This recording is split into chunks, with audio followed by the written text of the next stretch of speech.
Chapter 77. Finding Pronglet's Power, Part 7. The chill of the country air had Severus pulling his cloak tighter around him as he hurried down the pitted driveway to the back entrance of Riddle's house. He was almost certain that Crouch would be present in the lab, if only to gloat at the chaos he had evoked at Hogwarts the day before. The tradesman's entrance yielded to Severus easily, and he darted through the dusty shelves to the lab door. He quickly made his way inside and checked the time. He gave a relieved sigh and began to divest himself of his outer clothing, carefully hanging it up and pulling on a potions robe he had left specifically for his work there. A few moments later, and he had recovered the potion from its stasis and set out adding the next key ingredient to it, the skin, until it was all dissolved. He let it bubble up, forming a thin membrane on the top of the liquid, which morphed and twisted into an almost handsome face before sinking down again. He carefully covered the cauldron, casting a ward around it that would prevent any harm coming to it. He levitated it back to its dark cupboard and locked it away again. The silence as he caught his breath made him suddenly aware of his solitude. Crouch had not shown up. Severus frowned, but decided not to dwell on the matter. The potion would need to steep another 4 days before he could add the next ingredient. He began to clean down the surface he'd used, taking care to meticulously set the sparkling instruments back into their places with a wave of his wand. He was pulling on his cloak to leave when the inner door of the lab began to open. Severus grimaced. It had been too much to hope that Crouch had chosen to stay away. It wasn't Crouch who entered, though. Severus's dark eyes widened, and he immediately fell to the ground and prostrated himself, lowering his head almost to the floor and keeping his eyes on the hard tile. "My lord." "Rise, Severus." The voice sent a shudder down his spine. It brought back too many memories. He swallowed his panic, strengthened his occlumency shield and slowly got to his feet. Pettigrew was situating the husk of what had once been a child on a cushion on top of a deep chair. Severus took note of the Dark Lord's condition. He was already in need of a new vessel, Severus mused, dispassionately ticking off the waxy grey skin mottled with dark lesions, the few remaining tufts of hair that gleamed white and fragile like spun sugar. The Wraith would definitely need to move on to a new body by solstice. The Dark Lord was dressed in a child's robe, black and velvet. He held his wand in a chubby hand, and his red eyes raked over Severus with cold admiration. "A boy no longer, Severus. You have grown into a fine man." Severus bowed his head. "My lord." "Leave us." The Dark Lord waved Pettigrew away.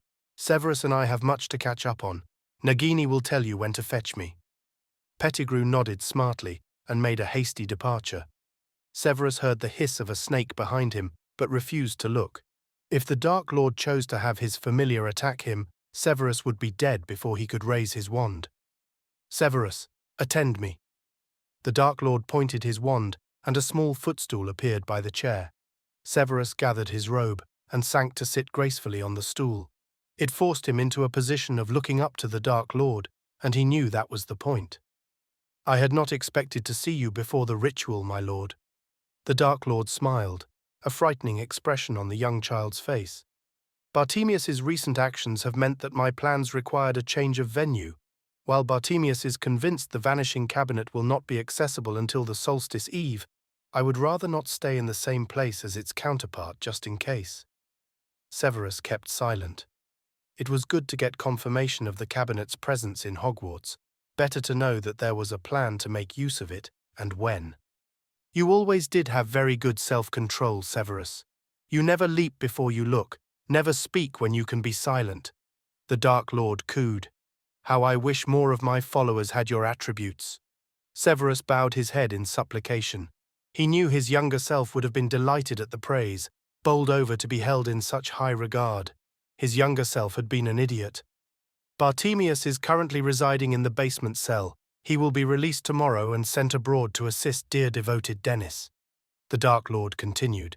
"I fear Bartemius can sometimes get above his station. I blame his parents. He was meant to remain at Hogwarts." There was enough disgruntlement in the tone that Severus spared a thought of pity for Crouch. He had no doubt that the Dark Lord had punished Crouch for his initiative. "No matter," the Dark Lord murmured. "You are still there after all." "I am your obedient servant." Severus confirmed in a quiet voice.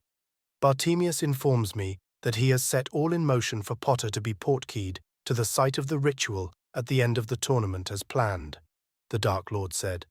However, I will need your eyes to ensure that there are no further deviations. As you wish, my lord, Severus confirmed. He kept his mind battened down and resisted the temptation to think what it meant for the plans to defeat the Dark Lord. I would apologize for Bartemius's attempt to injure you, but you seem in remarkable health, the Dark Lord commented. Severus didn't raise his head. The headmaster protected me with a powerful shield. He took the brunt of the explosion himself. His condition? Asked the Dark Lord casually, as though the answer was of no importance to him. Severus knew better. He remains in the infirmary, my lord. The healer is concerned that he has overstretched himself. A wizard of his advanced years does not recover as quickly as others. The Dark Lord said. Perhaps Bartemius was not completely misguided in his actions then. Severus said nothing again, and waited. I assume Albus is aware of your habit of keeping potions at various stages to ensure they were not required to be restarted from scratch. The Dark Lord's question came out in a quiet, silky tone that masked its angry undertone. He is aware, my lord, Severus confirmed. However, I was able to convince him that Bartemius was successful in delaying the inevitable finishing of the potion. So his attempt was not in vain, the Dark Lord queried. Severus fought to keep the distaste for helping crouch from his tone. I will not be able to complete a potion to revive the Summers woman between now and the solstice, because it was already completed, and hopefully the woman was already revived, and providing them with useful information. Excellent, the Dark Lord said. You have done well, Severus. You will take your place at my side when I rise. My lord, Severus bowed low despite the awkward position. You may leave now, Severus. I do not wish to delay your return to Hogwarts further, and we will have plenty of opportunity to speak when you attend the potion in the coming days. My lord. Severus rose, bent to kiss the knuckles of the small, outstretched hand, and quickly made his way out, trying not to throw up or give in to the urge to wipe his lips of the putrid taste of rotting flesh. He hurried out of the house and through to the outside, where he took a deep breath. Pettigrew wandered into view, his hands in his pockets, ambling around the corner of the house as though he was simply taking a stroll. Pettigrew, Severus reminded himself, was the wizard responsible for betraying Lily. Severus might have whispered the prophecy in the ears of the Dark Lord and unwittingly made her a target, but the fat, balding rat in front of him had been responsible for leading the Dark Lord to Lily's door, who was complicit in her death. The urge to simply release his wand and hex the little bastard filled him.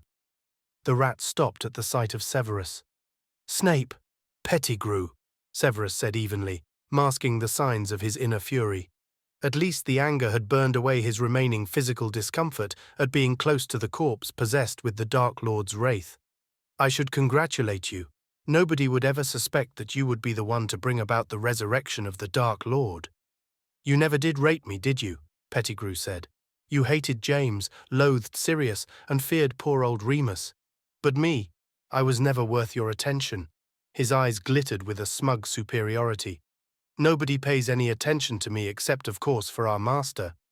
All the better for your spying, I suppose, Severus replied tersely, although that is now out of the question given your status as the most wanted wizard in Britain. All that will change when our master regains his rightful place in the world, Pettigrew replied breezily, but his beady eyes had hardened. Severus so badly wanted to hex the balding fat ass his fingers were beginning to twitch. He reined himself, and just in time, as a dark shape slithered through the entrance behind him and up to Pettigrew. Severus remained still. He had no wish to incur the attention of the snake.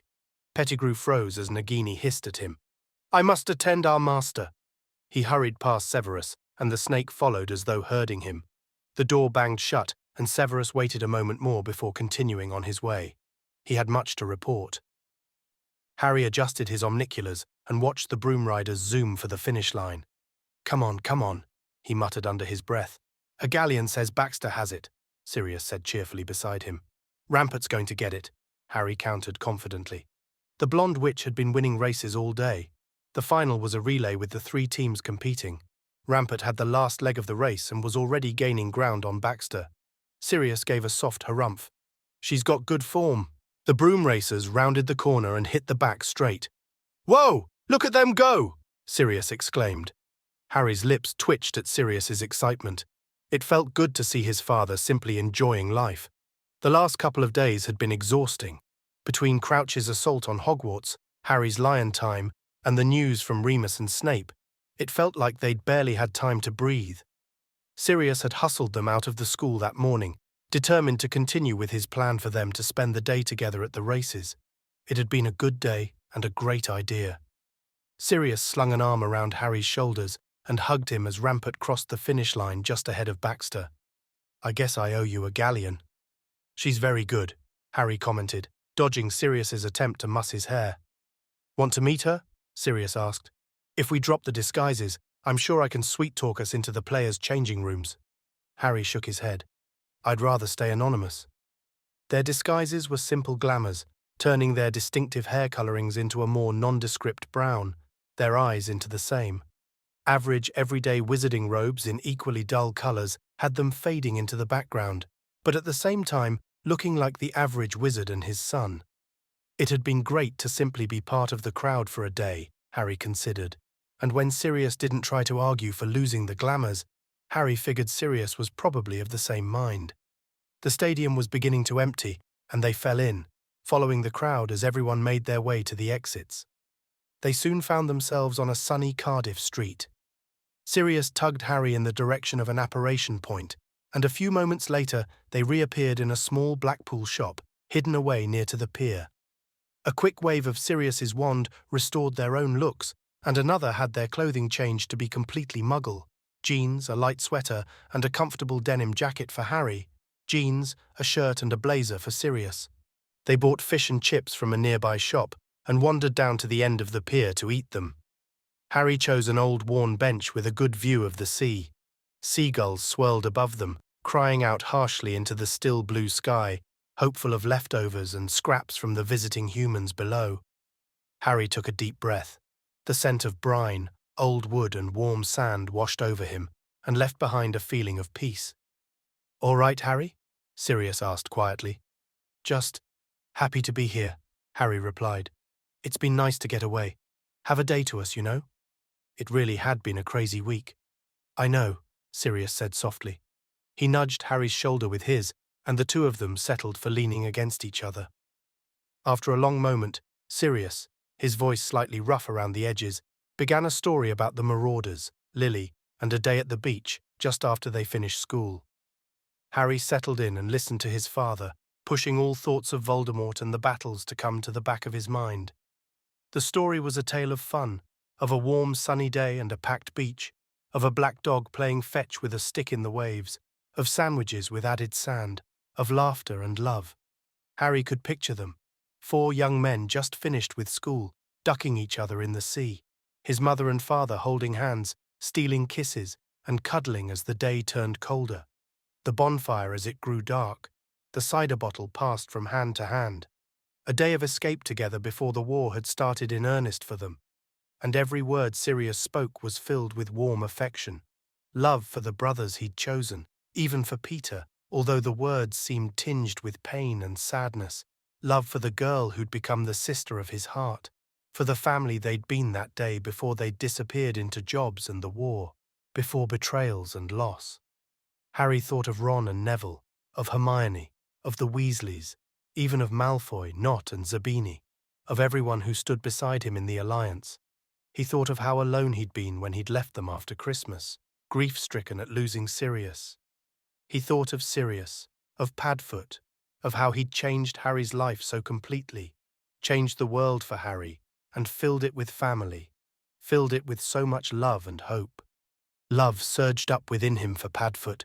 He wished he could take away the weight of worry from Sirius's shoulders, to remove the shadow from their lives that hung over them. He wanted to give Sirius a world where they could spend their own day at the beach without a care, burying Remus in sand with a pregnant Dora watching on, and playing in the waves and Harry suddenly just knew his power, the power Tom knew not. Harry huddled closer into Sirius, the knowledge creating a warm, fuzzy ache in his heart. They stayed on the pier talking of Harry's parents and watching the sunset, only returning to Hogwarts in time for Harry to head to bed. The graveyard seemed warmer, friendlier somehow. There was still a chill in the air, but it never seemed to reach Harry. The graves of his parents were before him, and he stooped to trace his fingers over the quote Sirius had chosen. Where there is love, there is life. The one you call father chose well. Harry turned to greet his ancestor. Antioch Peverell stood behind him, feet planted apart, hands behind his back. He looked like a soldier, the general and lord he had been in life, the leader of the brothers, the eldest. His long hair was tied back and he was dressed in battle robes, a sword in a scabbard hung by his side, and there was a dagger strapped to one thigh, his empty wand holster to another. Antioch. Harry greeted him with a small, polite nod. Antioch regarded him evenly. You wished to speak to me, nephew? Had he wanted to speak to Antioch? He'd vaguely thought about how it would be nice to speak to someone who knew what it was like to lead people they loved into battle before he'd drifted off to sleep. He guessed the stone had brought him Antioch. I guess, Harry said, straightening. In 4 weeks I'll face my enemy, the people I love. They'll fight by your side. Antioch's stern expression softened. It is not easy. How did you deal with it? Harry asked. Poorly, Antioch said baldly. He shifted weight under Harry's stare. I loved my brothers. We argued before the battle because I wanted them to stay out of the fight. He shook his head. We made so many mistakes. Would you have used the Hallows by yourself? Harry asked, curious. Antioch shook his head. I didn't see how the stone could help, and I wanted them to use the cloak to stay hidden. So you argued, Harry murmured. We went to battle angry with each other. Antioch sighed heavily. I don't know if it would have made a difference if we'd been in concert. After, I was grateful for the stone, for the chance to assure Iggy that we loved him. There was a tone of reprimand in his voice, and Harry felt a prickle of irritation. Yes, I yelled at him, Harry said tersely. His actions and choices impacted my whole life. He had no right to decide that it would be okay to sacrifice me. He did the best he could under the circumstances. Harry understood Antioch's defensiveness. Ignotus was his brother after all. He took a deep breath. And I kind of understand that too. Antioch acknowledged that with a faint nod of his head, but there was a very familiar, stubborn gleam in his eyes. Do you have any advice for me? Harry asked, changing the subject. Antioch tilted his head. You have discovered your power? Harry nodded slowly. I think so. He glanced down at the gravestone and back up to Antioch. It's Sirius. Well, not just Sirius, but Remus and Hermione and everyone. It's the people who love me and who I love. The people who'd change the world for me, who I'd change the world for. They're my power. You think your enemy has no one? Antioch questioned. Harry shook his head. He has followers and servants. He doesn't have family or friends. He paused. Tom Riddle will never want to change the world for someone else, and people don't want to change the world for him. They follow because they're scared, and because they think he has the power to give them what they want. He was right about his power. He could feel it deep down in his soul. I'm Death's champion, and he sent a Grim to protect me. That's the story. But what if it was more than that? What if he knew that the Grim, that Sirius was the key to my finding my power? Harry continued. Antioch frowned. Morgana Le Fay once said to me that I had spirit to arm myself with and heart to spur me. The reason I want to fight is for them, to make the world safe for them. They're my spirit and my heart, Harry said passionately, and my shield. My mother and father gave their lives to protect me. Sirius would lay down his for me, and so would Remus, as I would lay down my life for them. The likes of Pettigrew and Riddle, they'd never lay down theirs for another soul. They'll never know what this feels like. He tapped his chest with his fist. Antioch reached across the space between them and placed his hand over Harry's heart. It is a horrible, terrible need, is it not? This want to do everything you can to make someone else happy. This love for someone else that makes them more important than anything else. That you would tear down a world and build it again for them. He sighed sadly. My brothers and I took so much for granted. Harry nodded, choking back emotion. This is the power Tom knows not. And this is why you are Death's champion, Antioch said softly. Harry blinked at his ancestor. I'm right? Love is a great and powerful thing, Antioch said. It can defeat all enemies, including death itself. He smiled sadly. For where there is love, there is life, Harry completed. The graveyard was silent. A faint wind swept through and sent the leaves swirling, the grass rustling. Antioch's cloak billowed out around him for a long moment. You asked for my advice. You have power he knows not and power to vanquish him. They may not be the same. Remember that all magic, including the Hallows, it is but a tool, one that demands a price.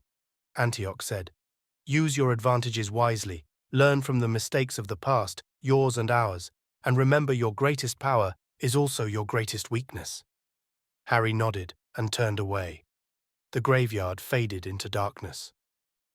Sirius woke up with a start, his heart beating fast.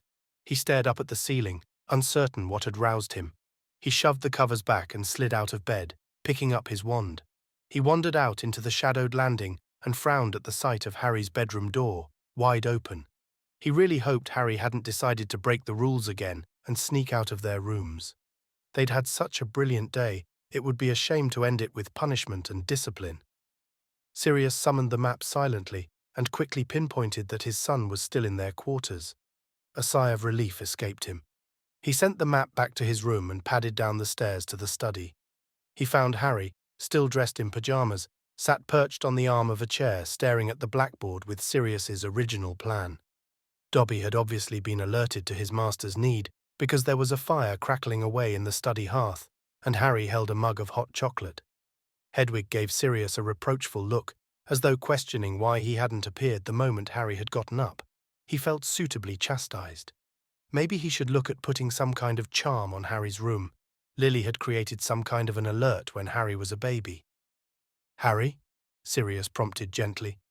Harry wrenched his gaze away from the blackboard and flushed at the sight of Sirius. Sorry, I didn't mean to wake you. Sirius nudged him along the arm and sat down on the end. You didn't. I woke up and realized you were out of bed. He glanced back at the plan. What's up?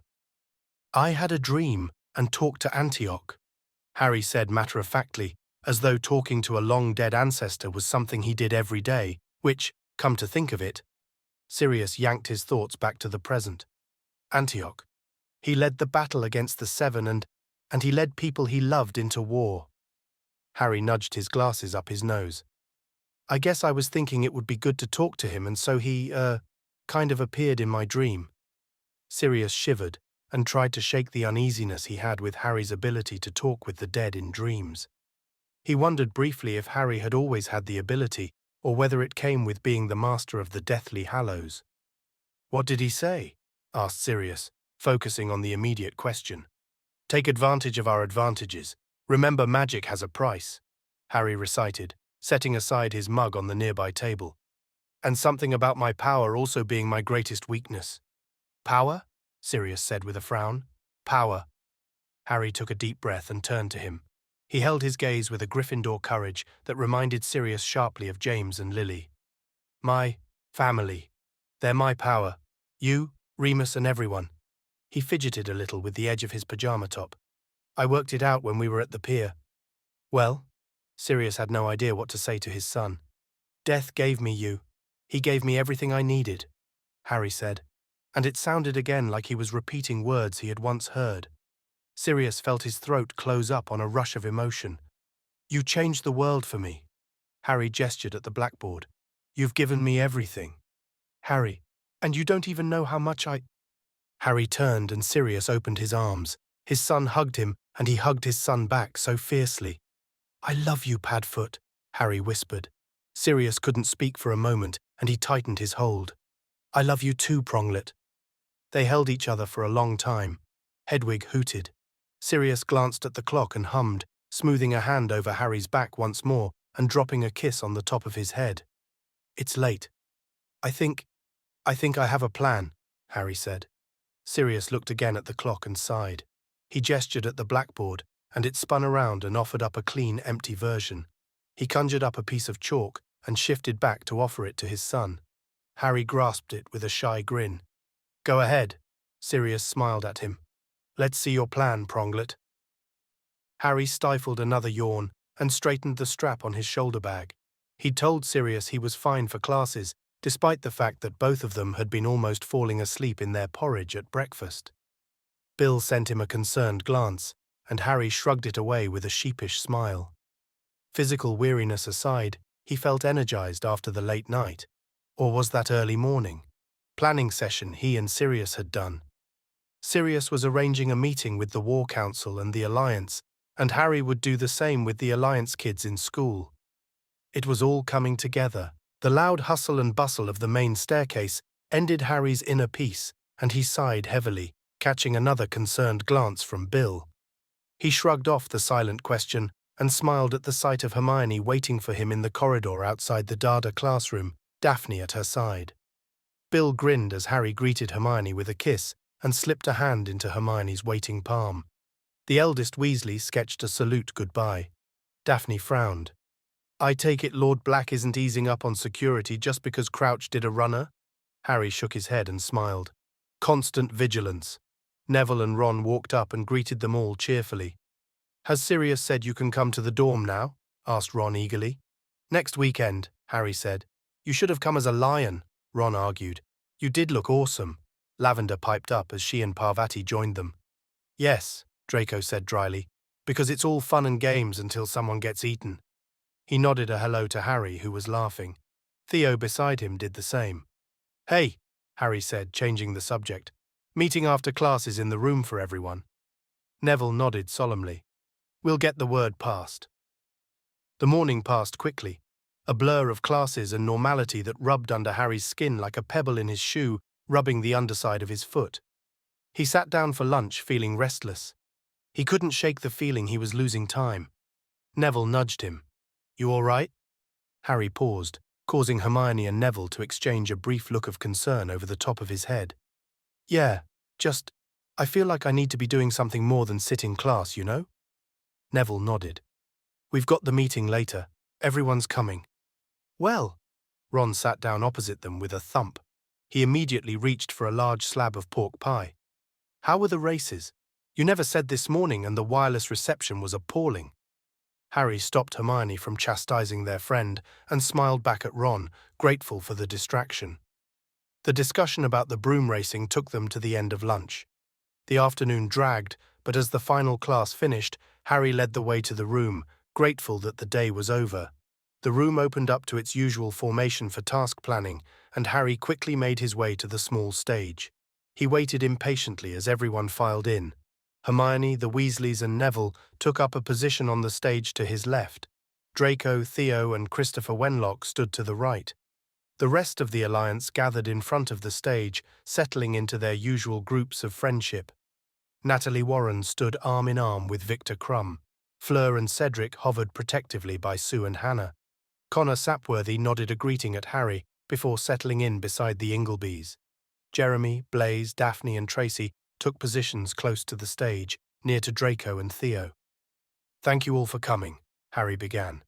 He paused and took a breath, letting his nerves steady. "In just under 4 weeks on the eve of the solstice, I and the other champions will face the third task of the tournament." Victor, Fleur and Cedric all gave a small nod of acknowledgement. "We've all been preparing for it. I wish my fellow champions well, and I know my own performance in the maze will be thanks to the efforts of everyone who has helped me this year." He waited another moment, gathering his thoughts. "When the heirs of the Potter Alliance first met, I told them that if we stood together, we could defeat Voldemort." Harry looked around the assembly and caught Connor Sapworthy's beaming smile of pride. It brought a small smile to his own lips. "On the solstice eve, we're going to do just that." A murmur broke out and rippled through the crowd before Harry raised a hand and caught their attention again. "You know Voldemort is still out there. You know he and his followers entered me into this tournament. It's almost certain that at the end of the task, something will be used as a portkey to deliver me into the hands of Voldemort's most faithful, so they can use me in a ritual which will restore Voldemort's wraith to a body." There were a few horrified glances exchanged, but they were mostly looks of confirmation rather than shock. Cedric cleared his throat. "You think the task will be sabotaged again to make sure that happens?" Harry nodded. "It's likely." Victor lifted his chin. "Forewarned is forearmed." Harry nodded again. "Which brings me on to the reason why I've asked you to come today."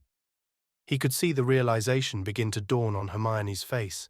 the way Theo turned contemplative and knew that they knew. "You can't be serious," Hermione blurted out, horrified. Everyone looked at her, surprised at her outburst. Hermione swallowed hard under the attention of so many, but caught Harry's reproachful gaze defiantly. "You can't just let him kidnap you." "Don't be daft, Hermione," Ron said. "He's not just going to let you-know-who grab him." His friend turned to Harry and went pale under his freckles as he read the truth in Harry's eyes. Blimey, Hermione's right. She's right. A babble of noise broke out as people began to protest and complain, shout their opinions and decry the idea. A sharp whistle broke through the chatter and silenced everyone. Neville glared everyone into submission. "I'm sure Harry has more to say."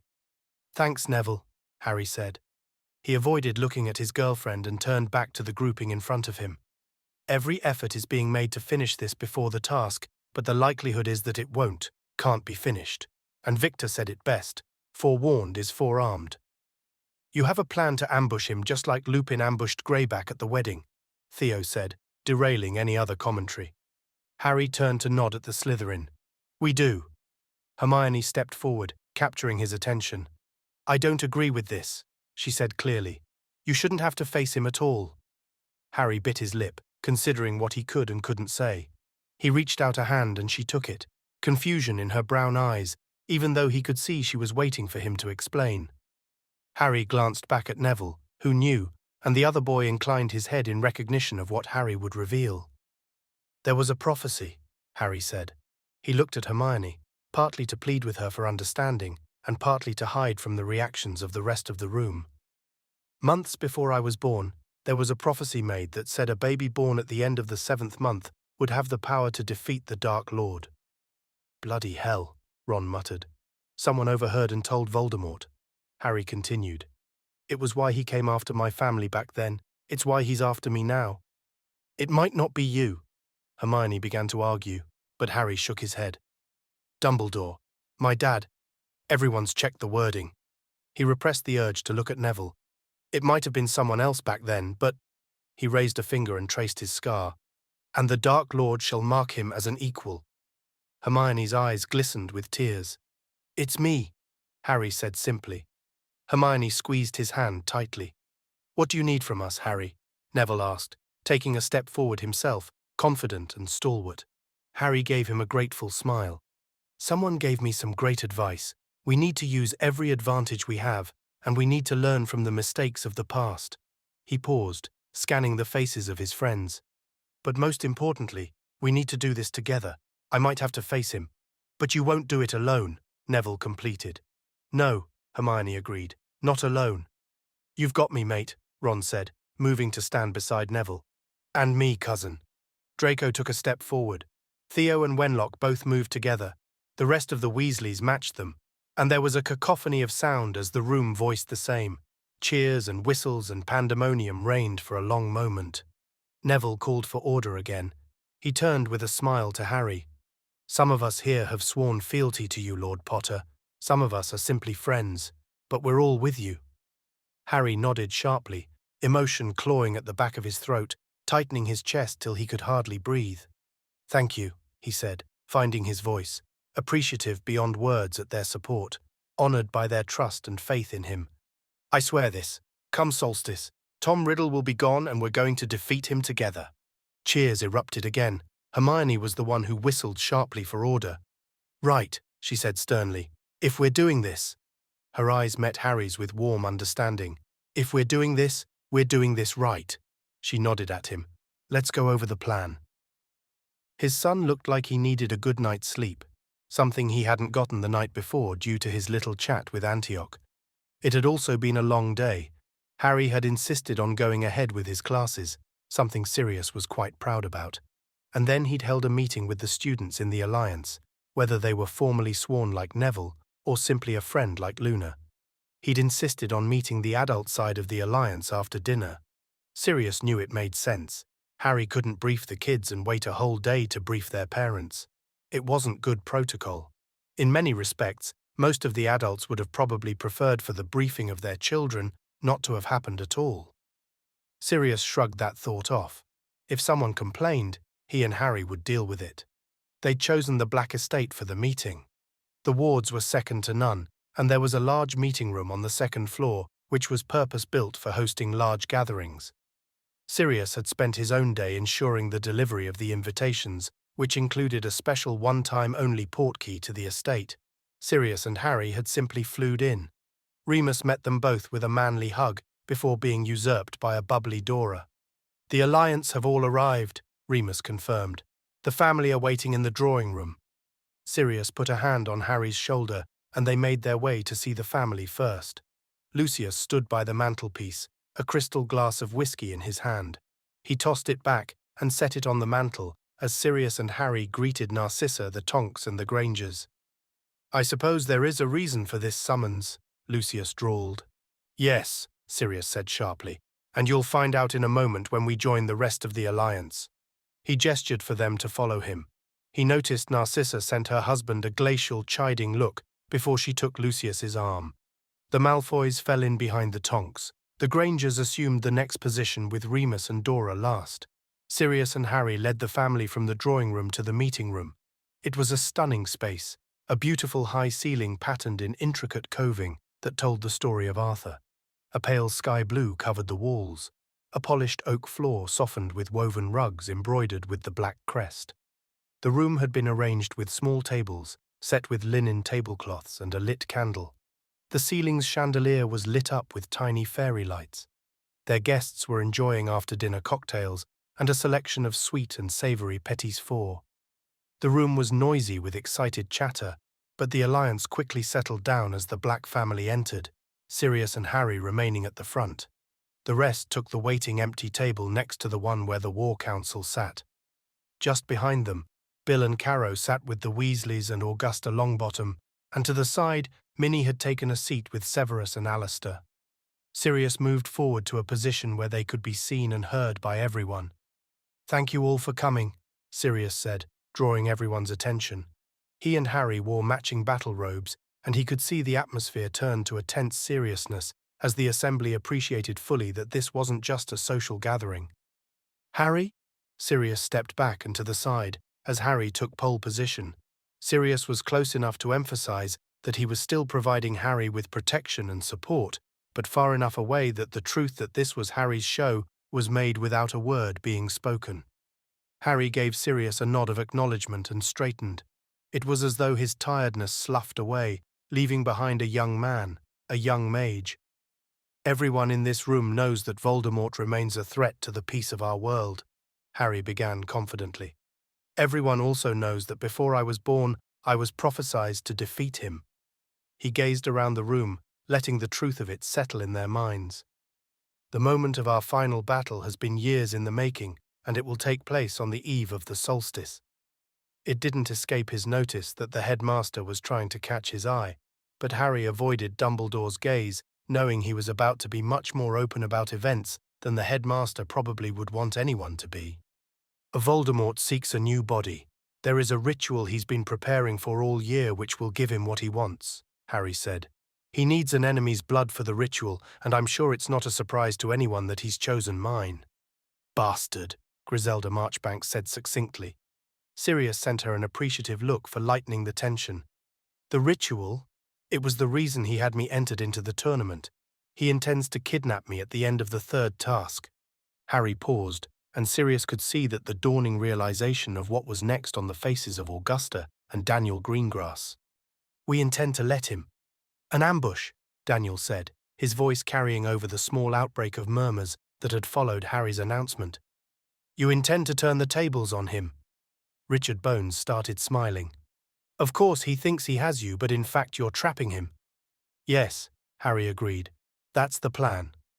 He looked around again. "It's time to finish it." "Is it necessary for you to be involved?" Augusta asked. "I know all of us here have been working to ensure that you wouldn't have to face him again." Harry smiled at her and looked to Sirius silently for him to answer. Sirius stepped forward. "I think you all know my feelings about Harry facing Voldemort. I told you all when we first began discussions in the summer that I refused to believe or consider that this fight was Harry's and Harry's alone. Why should my 14-year-old son have to fight a Dark Lord? The idea is still preposterous to me." There were nods around the room, of agreement, of acknowledgement. "So I haven't changed my mind," Sirius assured them.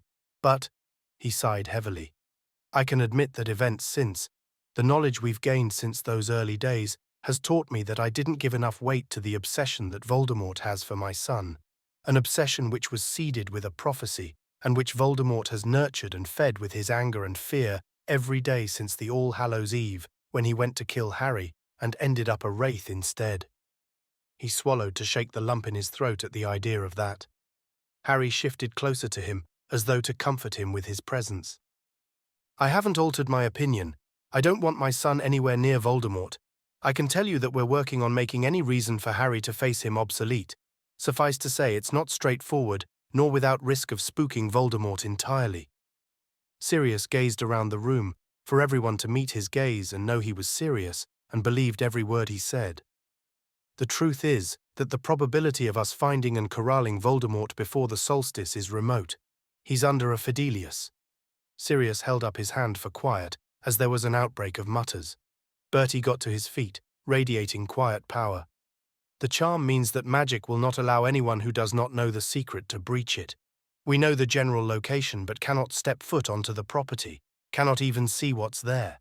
We are even repelled against entry or notice.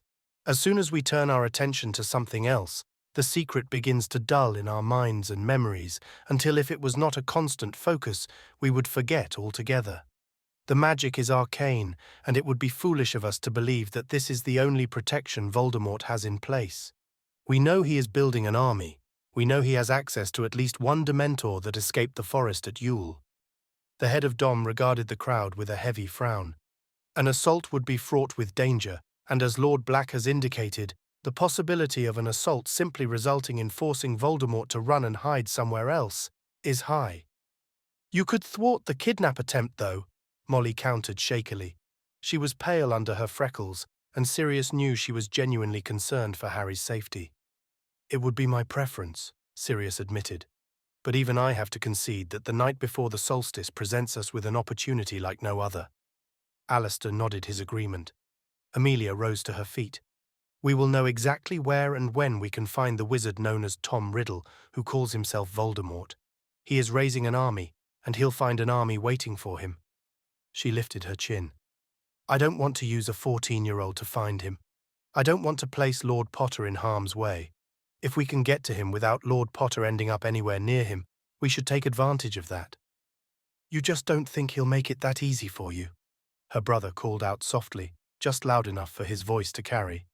"I don't," Amelia agreed. She glanced over at Harry. "Lord Black is not the only one who underestimated the strength of Voldemort's obsession with Lord Potter. Riddle will do everything he can to get what he wants on the eve of the solstice, and while we will work to— how did you put it, Molly? Thwart him? The truth is that we may fail." Alistair snorted. "The truth is that he's a clever bastard. Voldemort has had years to plan this out. He's not going to let the chance to get a new body and kill the kid who destroyed the old one get away from him." He shifted, rising to his feet to regard the room with a hard stare.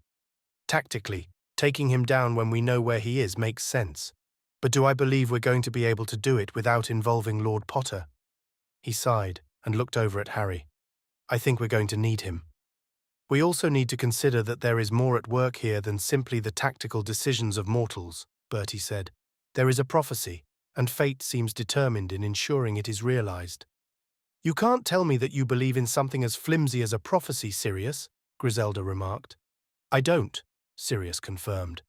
Before he could say anything else, Albus stood and gained the attention of everyone in the room. "Whether one gives weight to the prophecy or not, the other truth is that Tom believes in it and will not stand for Harry's existence." He glanced around. "I know of Lord Black's preference in this matter, and I know he will fight to the last to prevent his son from falling into Tom's hands. But we have to acknowledge that there is more at stake here than the fate of one boy. If Tom regains his body, we will all be at risk. We must use this opportunity, for it may not come again." "I cannot believe you can stand there and be so blasé about endangering a child." Andy leapt to her feet. Narcissa placed a hand on her sister's arm, but her eyes glinted coldly at the headmaster. "I would caution you to be careful. The House of Black now stands in the stead of Lily of the House of Potter. No mother would see her child sacrificed." Her gaze met Sirius's. And no father. Sirius held his hand and silenced the room before the babble that erupted could take over. Enough, Sirius said loudly, silencing the outbreak of babble before it could grow in any volume. My cousin speaks truly. I will not sacrifice my son. Frankly, if I could wrap him in cotton wool and hide him away from all this, I would. He darted a look at Harry, who smiled back at him. That actually was my plan A. A tentative ripple of reluctant chuckles broke the tension in the room. There were nods from the parents in the room. Please be seated, Sirius said formally to those standing. Bertie and the others resumed their seats. Sirius placed his hands behind his back. The truth is that Voldemort is coming for my son. We know this time when and where he'll strike. If I can prevent Harry from having to face him, that would be preferable, and I will make every effort to find a way to take Voldemort down without Harry being there. I will make every effort to thwart his attempt to kidnap Harry. Harry and I are agreed on this, and we hope for the best outcome. He paused and took a deep breath. But Harry has to compete in the tournament. That's a fact. Voldemort has a plan to kidnap him, and there will be an opportunity. That's a fact. We know when. We know where he intends to do this ritual. That's also fact. We know taking him down before then will be difficult, and likely will not succeed. Another fact. And as much as no one wants to admit it, taking him down on the solstice eve is a duty we have to the wider wizarding world for all of our safety, whether Harry is part of it or not. Fact. Sirius could see that everyone was beginning to understand the reality in a way that they had only ever skirted around before. So, if we hope for the best, we should plan for the worst. Sirius turned to Harry. My son has this plan. Harry nodded his thanks. I can't tell you how grateful I am for your friendship and for your efforts to keep me safe. I thank you for your concern, he nodded at Augusta, and for your defense of me. He turned towards Andy and Narcissa. And I think everyone in this room knows my father will be doing everything he can so I don't have to face Tom Riddle again. There were nods and murmurs of agreement, and Sirius felt some of his tension ease at the visible sign that the Alliance knew he was sincere in his efforts. Harry cleared his throat. But we do need to plan for the worst, and I need your help once again. I know that you've worked long hours to build a world in support of my agenda, a world that isn't friendly to Voldemort. We have the majority now, both politically and financially. Our efforts in the Wizengamot have been successful, and we have to continue to build upon this next month. We can't let him win any ground right now. Hear, hear, Tiberius said loudly. There was a chorus of agreements, and Harry had to gesture for quiet. So we own the political ground and Voldemort has some finances, but we've made it difficult for him, Harry continued. But he successfully got me into this tournament, and I have no choice magically but to compete. He knows that. We know his agent has placed a trap for me, but not what the trap is.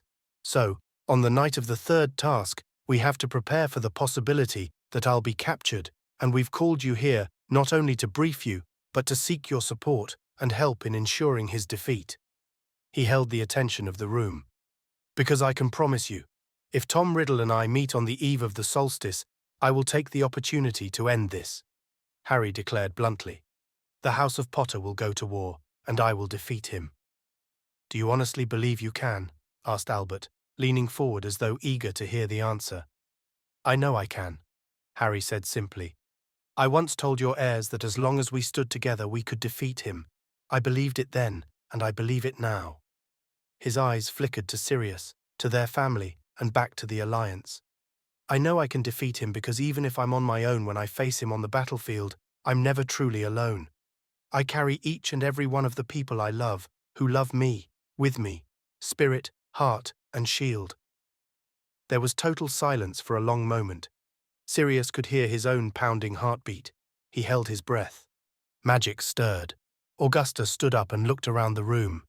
Do I speak for the houses? Daniel started to smile and gave a nod as he exchanged knowing and accepting looks with those around him. You do. The others called out their acceptance. Minnie and Alistair got to their feet. Amelia, Bertie, Cornelius and Albus exchanged a long look, and they also stood. Bill and Caro got to their feet. Andy stood. Narcissa followed. The Grangers got to their feet at the same time as Remus. Magic stirred. Augusta stepped away from the table and walked to join Sirius and Harry. She paused just in front of them. Sirius fought to keep his expression calm and collected as the rest of the heads of the houses in the alliance stood and drew their wands, clasping them in a fist and placing that fist against their heart. Arthur glanced once at Molly and followed. Sirius shivered as the forms of the house totems shimmered into view. Magic stirred. Augusta held out a hand to Sirius imperiously and stared at him forcefully. He grasped her hand with one of his, and with his free hand drew his wand and fisted it over his heart. Augusta sank to one knee, her gaze locked with Harry's. Harry's eyes went wide. I, Augusta Beatrice Longbottom, Regent of the House of Longbottom, speak for all those who have sworn or will swear oath today with the House of Potter, Augusta declared in a strong voice. We swear fealty to the House of Potter. Our magic is your magic. Our wands are your wands. Our lives are yours to command in battle and in peacetime. We stand together with you. Sirius felt the magic of the oath settle into his skin, into his bones, his spirit. Harry looked to him and Sirius nodded. Harry drew his own wand. I, Harry James Potter, head of the House of Potter, heir of the House of Black, accept your oath of fealty. I offer to you the protection and sanctuary of the House of Potter, my wand and my magic in your defense, to lead you with fairness and honor. Gold and silver tendrils of magic swirled around him. We stand together, so have I sworn, so mote it be. So mote it be, everyone said in response. The totems roared and disappeared in a rush of magic. Sirius helped Augusta to her feet, dropping a kiss on her knuckles before he released her hand. He looked around the room, at the vibrant hum of satisfaction, of pride that shone from every face. He placed a hand on Harry's shoulder, and Harry turned to him with a soft, knowing smile. This was the power. Harry wasn't wrong. Sirius smiled back at his son. They were going to so utterly crush Tom Riddle into dust.